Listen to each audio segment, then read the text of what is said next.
musyadiha wa hal mustafid. Usul fikih itu membahas tentang dalil-dalil fikih yang secara global. Terus bagaimana tata cara menggali suatu hukum, suatu rukus sifatul musyadiha itu tata cara kaifatul istinbat. Kemudian halu mustafidiha itu menjelaskan tentang keadaan seorang mujtahid. Mustafid al mujtahid. Jadi semisal adillatul fikih al-ijmaliyah itu kaidah-kaidah yang secara global. Misal kalau kita menemukan amr di dalam Al-Qur'an atau hadis itu dihukumi gimana? Itu namanya adillatul ijmal. Adillatul fikih al-ijmal. Terus maudhu'nya adalah itu adillatul ijmal, yakni yang ada dalam kitab, sunnah, ijma' qiyas dan seterusnya. Intinya itu. Kaifiyatul istinbat dan halul mustafid. Terus faidahnya adalah ma'rifatul ahkam ar-rabbaniyah biqadri taqatil insaniyah liyana la bisairi ala mujibah. Intinya faedahnya itu bisa mengetahui hukum-hukum dari rabbaniyah Tuhan yang itu digali dari kemampuan seorang manusia. Dan dengan ilmu usul fikih kita itu bisa tahu betapa seorang mujtahid dalam menetapkan suatu hukum itu tidak asal-asalan.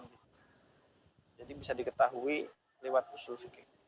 Betapa ulama mujtahid dalam menetapkan suatu hukum itu tidak benar-benar tidak asal-asalan, itu lewat usul fikih. Kemudian istimdadnya, sumber penggalian itu sumbernya dari mana usul fikih itu? Yang pertama dari ilmu kalam, terus dari lughatul arabiyah sama ahkam asyariyah. Suaranya kedengaran jelas kan? Dengaran jelas. Nanti semisal semisal ada yang nggak masih kurang paham, langsung angkat tangan ya, ntar aku stop gitu. Terus syaraf bisyarafi maudhu'ihi wa ghayatihi, kemuliaannya yaitu dengan kemuliaan maudhu'nya tadi. Kan ini membahas tentang dalil-dalil ijmalnya, terus itu membahas tentang kaifiyatul istinbat, itu sangat mulia sekali. Terus namanya adalah usul fikih. Terus wadi atau orang yang pertama kali meletakkan ilmu usul fikih adalah Imam Syafi'i. Terus hukumnya adalah fardu kifayah. Masalah dalam usul fikih yaitu seperti maudhu'nya membahas tentang adillatul ijmal. Terus gini, muqaddimah. Usulul fikih murakkabun min juz'aini. Usul fikih itu merupakan murakkab idhofi ya, tarkib idhofi. Usul dimudhafkan kepada lafaz al-fiqh gitu. Nah, al-aslu itu artinya adalah ma yubna alaihi ghairuhu, itu alladzi yambani alaihi ghairuhu, sesuatu yang menjadi dasar bagi sesuatu yang lain. Misal kalau bangun rumah itu berarti asal atau usul adalah pandemennya. Tahu nggak pandemen? Itu yang di bawah itu, yang itu namanya adalah pandemen. Yang ada cakar ayam itu namanya adalah pandemennya. Yang untuk didiri rumah namanya al-aslu. Nah, sedangkan fikih adalah ma'rifatul ahkam asyariyah allati tariquha al-ijtihad. Mengetahui tentang hukum-hukum syariat yang digali dari ijtihad gitu. Jadi usul fikih itu lebih ke tata cara menggali suatu hukumnya, kemudian fikih adalah hukum jadi. Jadi urutannya itu gini, usul fikih, baru ada fikih, baru ada qawaidul fiqhiyah. Jadi kan fikih itu diambilnya dari usul fikih. Terus qawaid fikih itu diambil dari fikih. Semisal ada hukum-hukum dalam fikih yang sama, itu nanti dikoidahkan menjadi satu dalam qawaidul fiqhiyah. Jadi pertama itu usul fikih, baru ada fikih, baru kemudian ada qawaidul fiqh. Terus al-idrokat, yang pertama membahas tentang ilmu. Ilmu adalah idraku syai'i ma huwa alaihi. Menemukan sesuatu yang sesuai dengan kenyataannya. Itu seperti itu. Al-ilmu itu yang sesuai dengan kenyataannya. Nah, ilmu itu dibagi menjadi dua, ya. Yang seperti yang kita ketahui, ada ilmu doruri dan ilmu iktisabi. Ilmu doruri itu ilmu yang berdasarkan nador. Bukan. Ilmu doruri itu ilmu yang tidak ada nadornya atau tidak ada berpikir. Semisal 1 tambah 1, ya enggak, tanpa kita berpikir itu langsung kita bisa jawab 2. Itu namanya adalah doruri. Kalau iktisabi itu adalah ilmu yang masih adanya nador, berpikir gitu. Semisal 2 kali 7 kali 3 kali 5, itu ada nadornya. Ini tak kasih pengertian tentang nador, istidlal, sama ad-dalil. Ini tak fotoin dulu.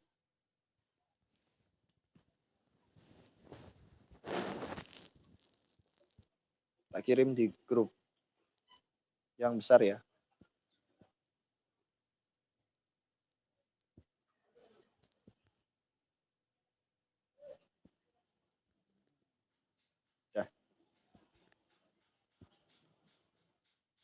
Sudah kekirim, bisa dibuka langsung ya. Nador, istidlal dengan dalil. Nah, kan tadi aku bilang bahwa ilmu itu ada 2, doruri sama iktisabi atau nadori. Nah, ilmu yang nadori itu adalah ilmu yang membutuhkan nador. Nador itu apa? Al-fikru fi halil maghduri fihi liwaddi ilal matlub. Yaitu berpikir tentang keadaan hal yang akan dituju agar bisa mencapai hal yang dituju. Semisal lo mikirin 2 kali 3 kali 7 kali 5 itu. Nah, proses berpikirnya itu namanya adalah nador. Nador itu adalah berpikir agar bisa mendapatkan atau bisa mendatangi sesuatu yang dicari gitu. Terus al-istidlal. Al-istidlal itu adalah thalabud dalil liyuaddi ilal matlub. Mencari suatu dalil agar bisa mendapatkan sesuatu yang dicari. Itu istidlal. Jadi nazar sama istidlal itu beda. Kalau nazar itu kita berpikir dulu. Terus istidlal itu mencari dalilnya. Terus dalil itu apa? Dalil adalah al-mursyid ilal matlub. Sesuatu yang bisa menunjukkan kita kepada apa yang kita cari. Paham nggih? Langsung kita melanjut ke al-jahlu. Jahlu adalah adamu idraku syai'i ala ma huwa alaihi. Nah, jahil itu dibagi 2 kan, basit sama murakkab. Nah, jahil yang basit itu adamu idraku syai'i. Dia itu tidak menemukan apa-apa. Adamu idraku syai'i, dia tidak menemukan apa-apa. Nah, kalau jahil yang murakkab itu dia menemukan sesuatu tapi berbeda dengan kenyataannya gitu. Kalau ilmu kan menemukan sesuatu yang sesuai dengan kenyataannya. Nah, kalau jahil itu ada 2. Yang pertama adalah jahil basit. Dia tidak menemukan apa-apa. Tuh, ada idraku syai'i. Kalau jahil murakkab, dia itu menemukan sesuatu, tapi sesuatunya itu berbeda dengan kenyataannya gitu. Semisal jahil murakkab itu 1 tambah 1 dia jawab 3.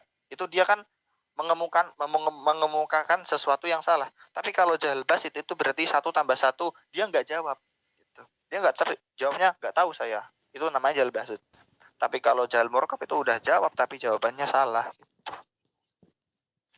Kemudian dzon sama wahm. Dzon adalah tarjihu ahadil amrayni 'alal akhar.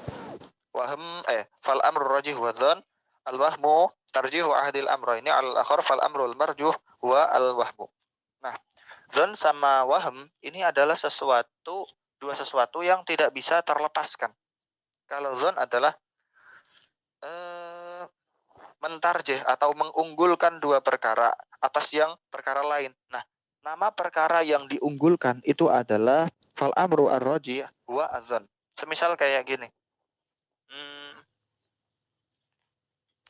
Kalau ada sandalnya Pak Kiai, itu menunjukkan kalau Pak Kiai itu ada di rumah. Itu zon. Zonnya seperti itu. Nah, kalau ilmu berarti kalau lo udah lihat Pak Kiai itu. berarti udah sesuai dengan kenyataannya, itu ilmu. Nah, tapi kalau masih cuman ada tanda-tanda Pak Kiai hadir, semisal ada sandalnya, berarti kamu zon bahwa Kiai itu ada di rumahnya. Itu namanya zonnya. Amru rojihnya berarti adalah Pak Kiai itu ada di rumah karena ada sandalnya. Nah, adapun perkara yang marju atau perkara yang tidak diunggulkan berarti Pak Kiai tidak ada. Jadi adanya Kiai itu zon bahwa adanya sandal Kiai itu zon bahwa adanya Pak Kiai di rumah. Nah, wahamnya Pak Kiai nggak ada di rumah gitu. Karena zon dan waham itu sesuatu yang tidak bisa dipisahkan gitu. Jadi kalau ada zon berarti ada waham. Kalau ada sandalnya kayak Pak Kiai berarti sesuatu yang unggul, berarti Pak Kiai itu ada. Nah, sesuatu yang tidak diunggulkan berarti Pak Kiai tidak ada. Itu namanya waham. Itu. Terus syak. Syak itu adalah tajwizul amroini ala sawa. Yakni dia itu tidak adanya zon dan tidak adanya waham. Semisal kayak gini. Sandalnya Pak Kiai itu ada. Tapi rumahnya itu kok kuncian gitu. Itu ada Pak Kiai enggak di dalam. Nah gitu.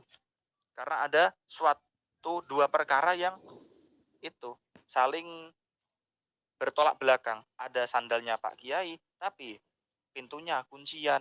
Nah itu ada atau enggak gitu. Kan itu namanya adalah syak. Mamang. Antara dua perkara. Terus lanjut ke ahkam kitabullah al-muta'alliqu bi fi'lil mukallafina gini. Ahkam itu kan dibagi menjadi dua, nggih. Yang pertama adalah ahkamul taklifi, yang kedua adalah ahkamul wad'i. Ahkamul taklifi itu definisinya adalah khitabullah al-muta'alliqu bi fi'lil mukallafi iktidaan au takhiran gitu. Khitabullah al-muta'alliqu bi fi'lil mukallafi iktidaan au takhiran. Nanti bisa dibuka di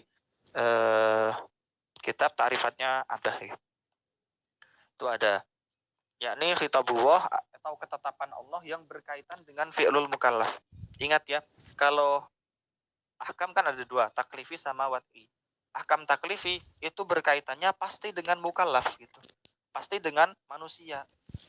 Kalau ahkamul wad'i itu belum tentu dia itu berkaitannya sama manusia. Bisa saja dia berkaitannya dengan yang bukan manusia gitu. Bedanya di situ ya, ahkamul taklifi sama ahkamul wad'i. Nah, kalau ahkamul taklifi itu nanti berhubungan dengan hukum-hukum, yakni wajib, sunnah, terus mubah, haram, makruh.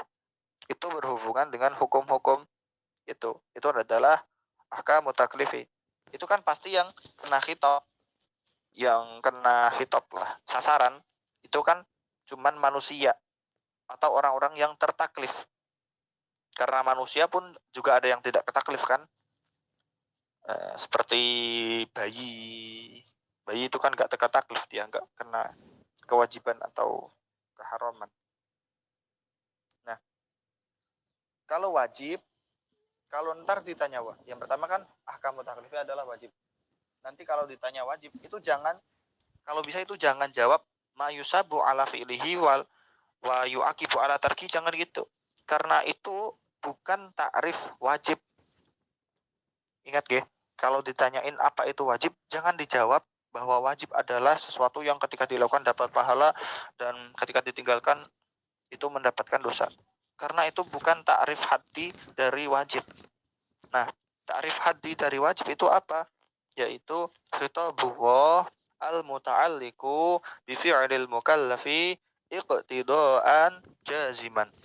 Khitabullah yang berkaitan dengan fi'lunya mukallaf yang dengan adanya suatu tuntutan yang keras gitu. Dengan adanya satu tuntutan yang itu, definisi wajib adalah khitabullah yang berkaitan dengan fi'lunya mukallaf dengan adanya satu tuntutan yang keras gitu. Yang jazim. Nanti definisi dari wajib apa-apa itu ada di ta'rifat semua, kitab ta'rifat semua. Nah, ingat ya, jangan jawab mayusabu ala tarkihi itu. Mayusabu ala itulah pokoknya yang ditinggal itu. Karena itu adalah ta'rif yang resmi. itu menyebutkan suatu sifat khusus, bukan ta'rif yang hadfi, yang menyebutkan esensi. Kemarin kan kita udah belajar mantek, tahu bedanya mana ta'rif hadis sama mana yang ta'rif rasul. Kemudian yang kedua, nah yang kedua kan berarti mandub sunnah. Kalau sunnah itu adalah kitabullah al-muta'alliqu bi fi'lil mukallafi iqtidaan ghairu jazimin. Nah, kalau mandub itu adalah kitabullah yang berkaitan dengan fi'lul mukallaf dengan adanya satu tuntutan, tapi tuntutannya itu tidak keras. Maksudnya gimana tuntutannya tidak keras? Kalau ditinggalkan enggak dosa. Terus kalau mubah itu berarti ya enggak ada tuntutannya. Takhiran ya. Kitabullah al-muta'alliqu bi fi'lil mukallafi takhiran. Nah, kalau makruh berarti iktida'ut tarki. Kalau mandub sama wajib kan tadi iktida'ul fi'li, tuntutan untuk melakukan sesuatu. Nah, kalau makruh sama haram itu iktida'ut tarki atau tuntutan untuk meninggalkan suatu perkara gitu. Ngoten nggih. Terus lanjut ke hukum wad'i. Hukum wad'i itu adalah al-hukmu. Nah, kalau mending pakai saran saya emang paling enak itu pakai takrifatnya Abah ya.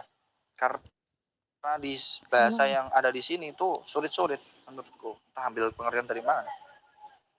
Ya intinya sama sih, yaitu khitabullah alladzi ja'alahu sababan au syaratan au mani'an au ghairaha gitu. Khitabullah yang apakah dia itu berkaitan dengan sabab, syarat, mane dan seterusnya. Oke, intinya saya nggak akan bahas apa itu sabab, syarat dan mane dan seterusnya. Saya cukup memberikan gambaran ke ahkamul wad'inya aja gitu. Intinya kalau hukum wad'i itu dia nggak tentu hubungannya sama mukallaf, belum tentu. Karena apa? Saya kasih satu contoh lah, sabab. Sabab itu kan sesuatu yang ketika dia ada, maka hukum itu ada. Kalau dia tidak ada, maka hukum juga tidak ada. Seperti halnya kewajiban sholat subuh, itu kan karena adanya tulu'ul fajri. Gitu. Kalau ada tulu'ul fajri atau keluarnya matahari, berarti dia ada sholat, dia hukum sholat itu menjadi wajib gitu. Kalau nggak ada tulu'ul fajri, ya hukum sholat nggak wajib gitu. Paham gak? Itu sesuatu yang ada menetapkan suatu hukum, ketika tidak ada juga menetapkan tidak adanya hukum. Itu namanya adalah sabab. Nah, itu kan berkaitannya kan bukan mukallaf itu, berkaitannya dengan matahari kan. Gitu. Terus kalam. Kalam itu adalah al-lafdhu al-murakkabu al-mufidu bil wad, itu udah paham semua lah. Lanjut. Kalam itu paling sedikit ada dua isim, zaitun qaimun atau isim dan fiil. Ka irkabu itu kan ada fiil dan fa'il. Apa isim dan fa'il. Salah itu contohnya ya. Isim dan fiil itu contohnya ya zaidun koma gitu. Zaidun koma aja itu ganti, salah itu. Irkabu itu fi'il amar. Terus fi'il dan huruf, contohnya lam yakum. Isim dan huruf ya Aisyah. Terus khobar. Khobar secara bahasa artinya adalah naba atau berita. Secara istilah adalah ma yahtamilu asyidqa wal kilba. Nah, khobar itu adalah sesuatu yang mungkin benar dan juga mungkin salah, itu namanya adalah kabar. Misal lo dikabarin ada tadi lu Zaid tadi rumah kebakaran gitu. Rumah si Zaid kebakaran. Nah, itu kan masih mungkin benar dan juga mungkin salah gitu. Nah, kalau insya adalah sesuatu yang sudah tidak ada kemungkinan antara benar dan salahnya. Contoh fi'il amar. Contohnya idrib, pukullah. Nah, di sana kan tidak ada kemungkinan benar atau salah karena dia itu bukan suatu berita. Khobar itu maksudnya adalah berita. Kalau perintah itu kan bukan termasuk berita. Jadi perintah itu tidak ada kemungkinan antara benar dan salah. Yang ada ya dia menuntut suatu perkara gitu. Contohnya insya itu adalah amr. Nah, insya itu dibagi menjadi yang pertama adalah amr. Amar itu perintah, nahi itu larangan. Istifham itu pertanyaan. Pertanyaan kan menuntut untuk dijawab. Gitu. Terus tamanni. Tamanni itu berharap sesuatu yang tidak mungkin. Berharap sesuatu yang tidak mungkin itu adalah taman. Contohnya adalah ya pakai laita. Ya laitani kuntu turaba. Ya laitani kuntu turaba. Itu kan orang kafir ketika di neraka dia itu berharap kalau kayak gini panas banget, mending aku jadi lebu aja. Nggak bisa. Itu taman. Berharap pada sesuatu yang nggak akan terjadi. Di neraka kan panas tuh. Nah orang kafir itu berharap mending daripada panas kayak gini, mending aku jadi debu aja. Itu berharap kayak hewan-hewan. Jadi hewan-hewan besok itu kan tidak masuk surga juga tidak masuk neraka, tapi diganti langsung jadi debu. Terus taroji itu berharap tapi sesuatu masih mungkin. Taroji biasanya pakai la'alla. Nah arot itu adalah tuntutan yang secara halus yang biasanya diawali dengan ala fazuru. Sekarang jarahlah itu ala fazuru. Tapi tuntutan tapi yang halus dia. Terus lanjut aja lah. Aksamu bi'tibar istimarihi al-haqiqah wal majas. Jadi pembagian kalam dari segi penggunaannya. Yang pertama adalah hakikat. Hakikat itu apa? Adalah isti'malul lafdi fima wudi'alahu ibtidaan. Atau mas kalau di situ kan mas tu'mila fi maudi'ihi al-asli. Perkara yang digunakan dalam maudhu aslinya. Maudhu aslinya itu ya peletakan pertama kali lafadz itu untuk apa? Semisal asadun. Asadun itu maudhu aslinya itu kan untuk macan. Okay? Atau hewan yang garang. Itu maudhu aslinya. Nah, kalau majas itu kan sesuatu yang tidak digunakan sesuai dengan maudhu aslinya, tidak digunakan sesuai maudhu aslinya. Mas tu'mila fi ghairi maudhu'ihi al-asli. Semisal tadi asadun kan artinya kan maudhu asalnya, peletakan aslinya itu kan untuk diletakkan untuk majas. Nah, berarti majas itu ketika diletakkan untuk laki-laki yang pemberani itu namanya majas. Nah, hakikat itu dibagi menjadi 3 macam. Yang pertama adalah hakikat syar'i, yang kedua adalah hakikat lughawi, yang ketiga adalah hakikat urfi. Ini. Hakikat syar'i itu apa? Perkara yang meletakkan satu nama itu adalah syarat. Semisal sholat. Sholat kan suatu nama untuk af'al dan akwal yang diawali dengan itulah. Tahu sendiri kan sholat itu gimana. Nah, sholat itu yang menamakan itu bukan kita, tapi syarat. Aqimus sholat. Itu kan yang menamakan. Intinya yang meletakkan nama itu siapa? Itu hakikat syar'i itu berarti yang syarat gitu. Hakikat yang diletakkan oleh syarat. Kemudian yang kedua adalah hakikat lughawi. Hakikat lughawi adalah mastu'mila fi maudhi'ihi al-lughawi. Yang meletakkan pertama kali itu yang ahli lughat. Ya, ahli bahasa. Semisal tadi asadun. Asadun itu diletakkan pertama kali itu ya untuk itu hayawan muftaris, hewan yang buas gitu. Itu yang meletakkan ahli lughat. Nah, yang terakhir adalah hakikat urfi. Beda ya, hakikat urfi sama lughawi. Kalau hakikat lughawi itu yang meletakkan itu ahli lughat dan bisa digunakan oleh semuanya kalangan. Gitu. Nah, kalau hakikat urfi itu yang menggunakan itu uruf. Yang meletakkan itu uruf.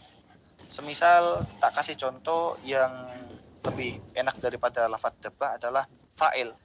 Fa'il itu kan menurut halayak umum berarti kan pelaku. Nah, menurut urufnya ahli nuhat, fa'il adalah isim yang dibaca rofa yang itu.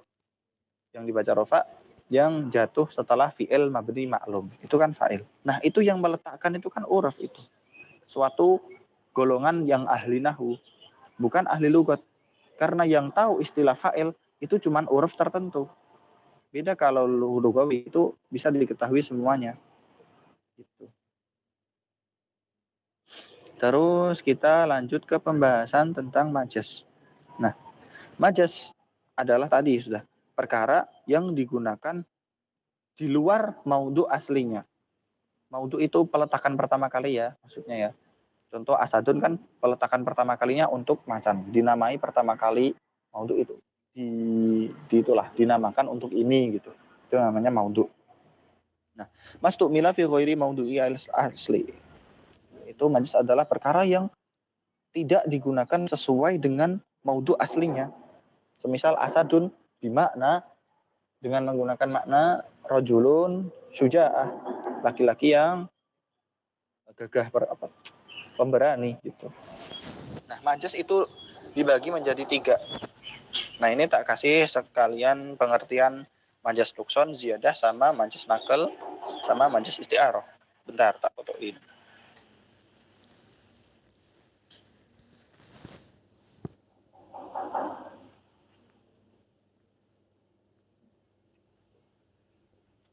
Anginnya ya Allah. Bentar. Wits.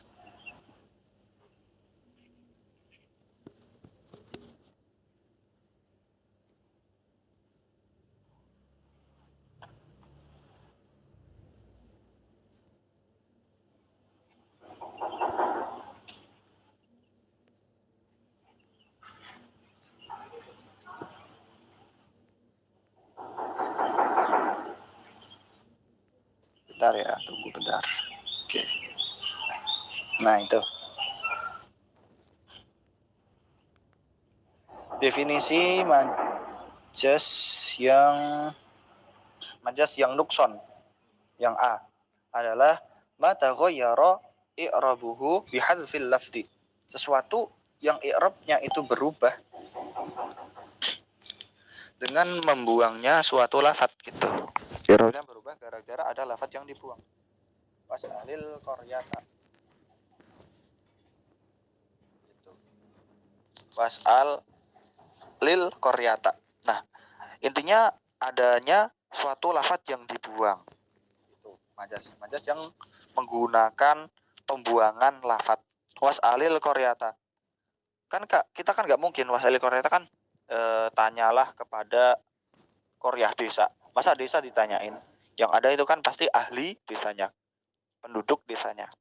Asluhu adalah was'alil ahlil qaryati itu. Itu kan i'rabnya berubah gara-gara ada satu lafaz yang dibuang.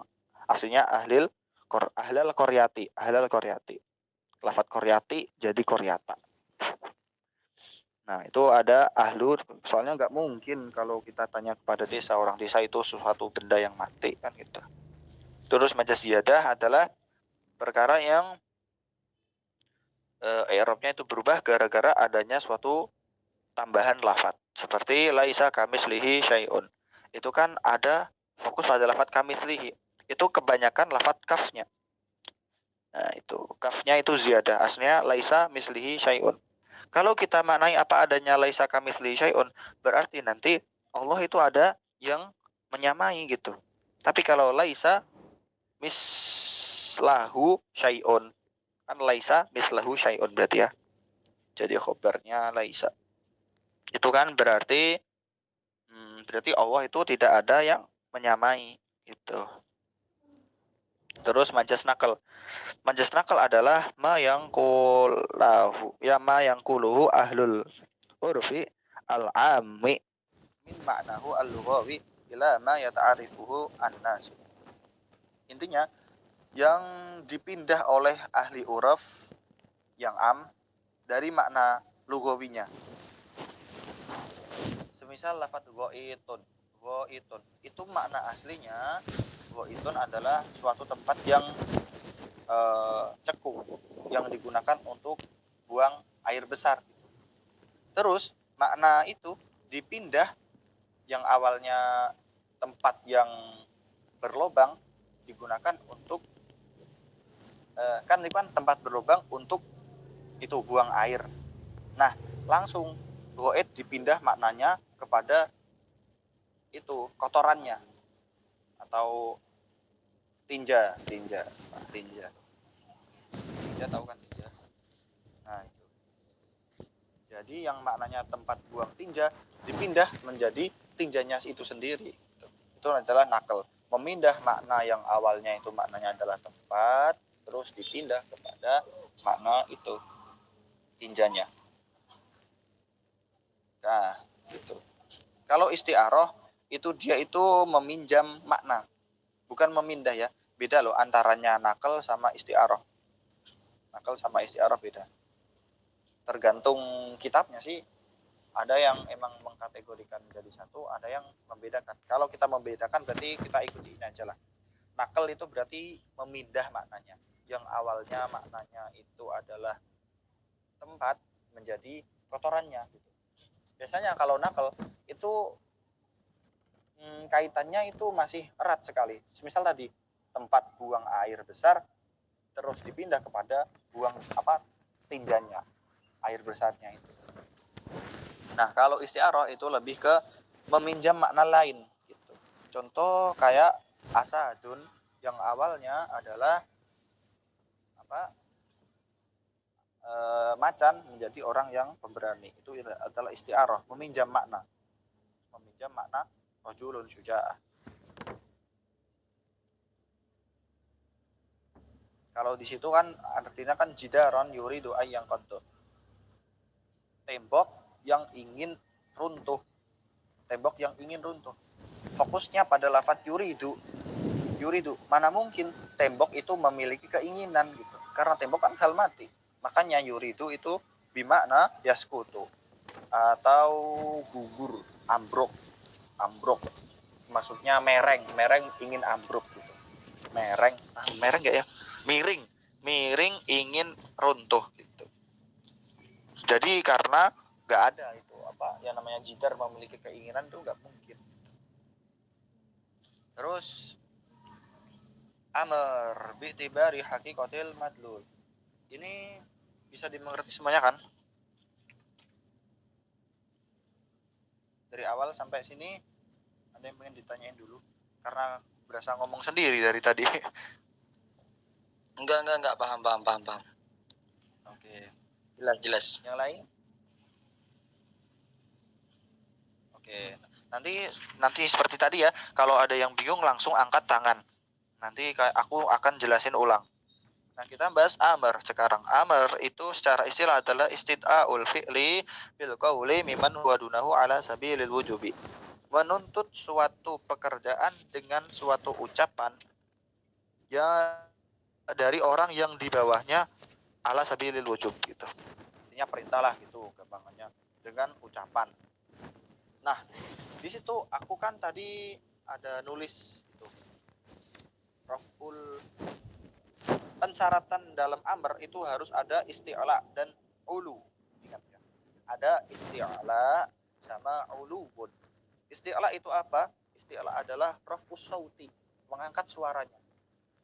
Mengangkat suara. Ingat. Isti'la sama uluwun. Nah, kalau uluwun itu adalah pensyaratannya itu syaratnya amr itu ada isti'la dan ulu kan. Isti'la itu raf'us sauti harus mengangkat suaranya, kemudian uluwun itu derajatnya itu harus lebih tinggi tuh. Paham ya? Terus kita lanjut sighatul amri. Nah, sesuatu yang bisa menjadi amr itu apa aja gitu. Sigot-sigotnya amr. Sesuatu yang menunjukkan makna amr itu apa aja? Yaitu yang pertama adalah fi'il amr sendiri. Fi'il amr sendiri ya seperti lafaz if'il, idrib gitu, pukullah. Fi'il amr kan doroba yadribu idrib, fa'ala yaf'ulu uf'ul, fataha yaftahu iftah gitu. Itu namanya adalah sigotul amr yang menggunakan sigot fi'il amr. Terus yang kedua bisa juga menggunakan fi'il mudhari' yang kepasangan lam amr. Liyaf'ul fi'il mudhari' kepasangan lam amr juga menunjukkan makna amr.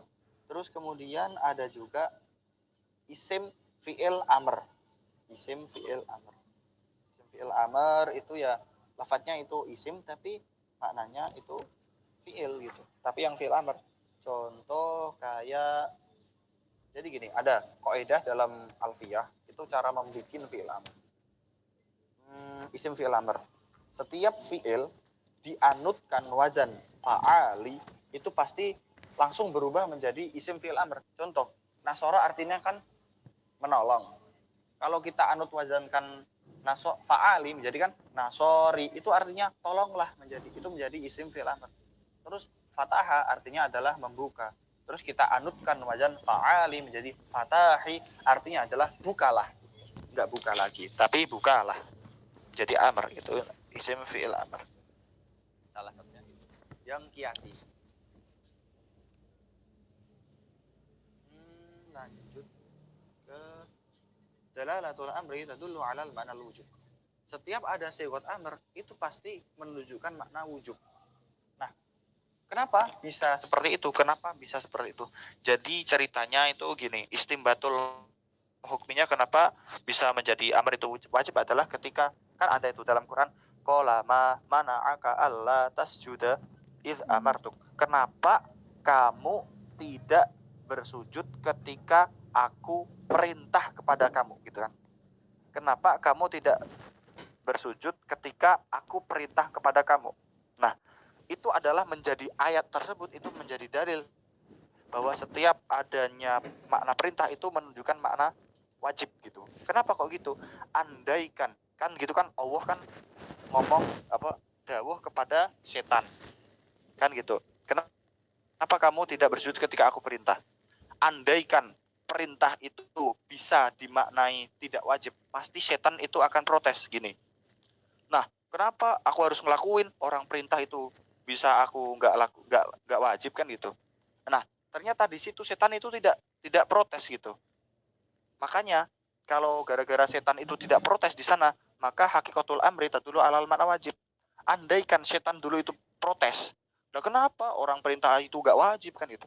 Andaikan setan itu ngomong gitu, pasti amr itu nggak nunjukin makna wajib gitu. Gara-gara setan nggak protes pas wayah, kenapa kamu tidak bersujud pas wayah aku perintah gitu. Gara-gara setan itu nggak protes. Nah itu berarti tadullu alal makna wujub gitu. Paham gak? Paham nggak cerita itu? Paham. Oke. Yang lain gimana? Gimana kan tadi kan berarti kalau misalkan nggak adanya amar itu buat maknanya wajib, berarti itu setan nggak bakal protes gitu ya? Setan bakal protes. Gini loh. Gitu. Oke. Gini.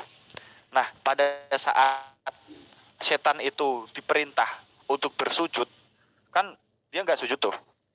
Dia nggak ngelakuin sujud. Terus ditanyain kepada sama Gusti Allah, kenapa kamu nggak melakukan sujud pas wayah aku perintah gitu. Nah, setan kan diam. Andaikan setan itu protes kayak gini, lah kenapa orang perintah itu kan nggak wajib. Andaikan setan protes seperti itu, pasti amr, hakikatul amri itu pasti tidak tadullu alal makna wujub. Gara-gara setan itu terdiam tidak protes. Kenapa kamu tidak bersujud pas wayah aku perintah kan gitu. Lafadznya kan iz amartuk kan gitu. Karena dalil itu, karena setan itu nggak protes, jadi hakikatul amri tadullu alal makna wujub. Andaikan amr itu tidak wajib, pasti setan itu protes, ya amr kan nggak wajib gitu. Ternyata setan nggak protes, makanya tadullu alal makna wujub gitu. Paham gak? Paham. Gimana Yas? Gitulah pakaman lah. Yas paham kan? Kamu udah free Ras? Terus kukira kamu izin tadi Yas. Itu siapa itu? Saya tadi izin Kang, cuman ini tadi alhamdulillah ininya kelarnya cepat. Fahmi ngapain angkat tangan Fahmi? Nambahin dikit, tuh sigot amr kurang 1. Apa? Banyak sih kalau kurang mah. Enggak, aku cuma nyebutin beberapa yang secara banyak digunakan di Quran kan banyak yang terjadi ya, itu kan silakan. Kurang itu tuh masdar yang menempati posisinya ya. fi'ilnya.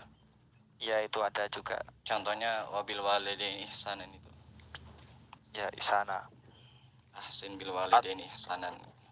Takwilnya. Terus nanya. Ini nanyanya ya. Ya.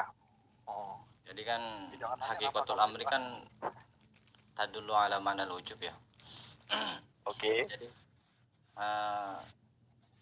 kalau misalkan ada qarinah yang menunjukkan bahwasanya amar tersebut bukan makna wujub, itu kan dihamlukan ke makna ibahah atau an-nadb. Jadi qarinah yang qarinah as-sharifah itu kira-kira apa? Jadi yang bisa merubah mana hakikatul amri itu menjadi mana nadab atau sunnah, ibahah atau nadab kayak gitu. Nah ini yang mau aku bahas sih.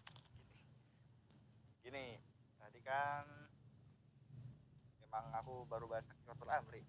Gini, hakikatul amri itu kan tadullu alal makna wujub hatta yadullu alaihi adillatil ibahati awil mandubati kan. Nah, amr itu hukumnya itu wajib selama tidak ada sorif, atau pemaling yang memalingkan dari hukum wajib menuju hukum mubah atau hukum yang sunnah gitu. Ingat ya, selama tidak ada pemaling yang memalingkan dia dari hukum wajibnya. Semisal kayak lafaz Kang, kulu saya izin lift dulu bentar Kang ya. Ya, Mohon maaf Kang, bentar Kang. nggih. Silahkan. Misal kayak lafaz kulu washrobu. Kulu washrobu itu kan dia menggunakan sigot amr. Itu kan gitu. Kulu washrobu itu menggunakan sigot amr. Nah, tapi amr di situ kenapa bisa kulu washrobu itu dihukumi mubah? Karena ada dalil lain, entah itu di hadis kayaknya, di hadis yang lain yang mengatakan yang namanya makan itu yang nggak wajib gitu. Yang bisa menjadi sorif itu ya apa aja. Biasanya kalau yang menjadi sorif itu dalil lain semisal dalil ini menetapkan amr secara aslinya itu wajib, terus dalil lainnya mengatakan ini sunnah gitu. Itulah Pak Oman, ada sorif yang memalingkan. Itulah Pak Oman. Misal dalil ini mengatakan sigotnya amr, emang kan sigotnya amr kan wajib berarti. Nah, gara-gara ada dalil lain yang menyatakan bahwa hukumnya itu nggak wajib, ya itu berarti hukumnya itu namanya adalah sorif atau pemaling. Oke, terus sigot amr itu terkadang bukan bermakna perintah. Ada sigot amr tapi nggak bermakna perintah. Contoh tahdid. Tahdid itu untuk menakut-nakuti. I'malu ma syi'tu. Lakukanlah sesuai apa yang kamu inginkan. Misal lo sedang dimarahin sama mak lo tuh, wes karepmu no. Terserah kamu dah, no. Itu kan bukan suatu perintah aslinya, tapi itu malah justru itu larangan. Dia itu nakut-nakutin kan. Wes terserah sekarang gitu. Kalau orang ngomong terserah gitu kan nakut-nakutin gitu. Gak boleh. Nah, terkadang perintah itu bermakna gak perintah gitu. Intinya gitulah. Terus tasbiyah itu sama. Tasbiyah itu sama. Fasbiru aula tasbiru. Bersabarlah atau jangan bersabarlah. Terus nahi, langsung ke nahi ya.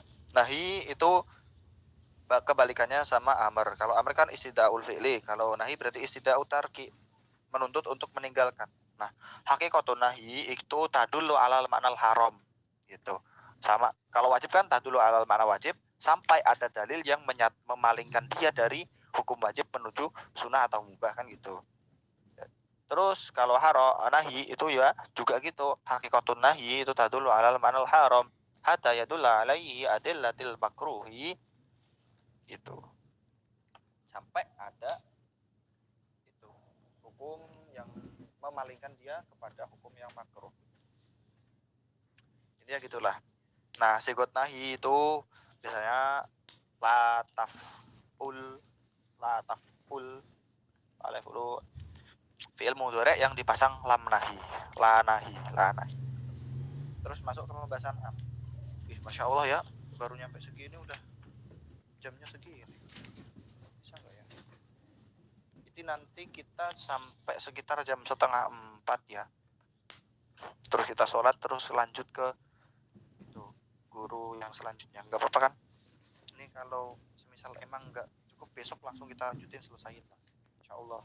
Hari ini libur. Iya ya. Kok bisa tahu? Kan ada jadwal.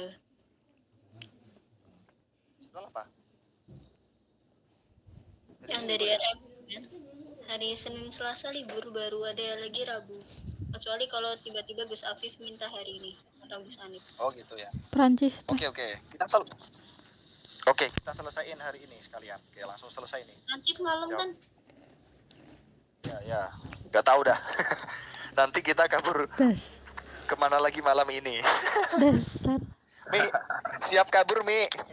Kita jalan-jalan ke belakang rumah panggung. Sama Ke nota. rumahnya Mas Bencong. Astagfirullah. Lanjut. Lu sukanya sama Mas Bencong Mi, astagfirullah.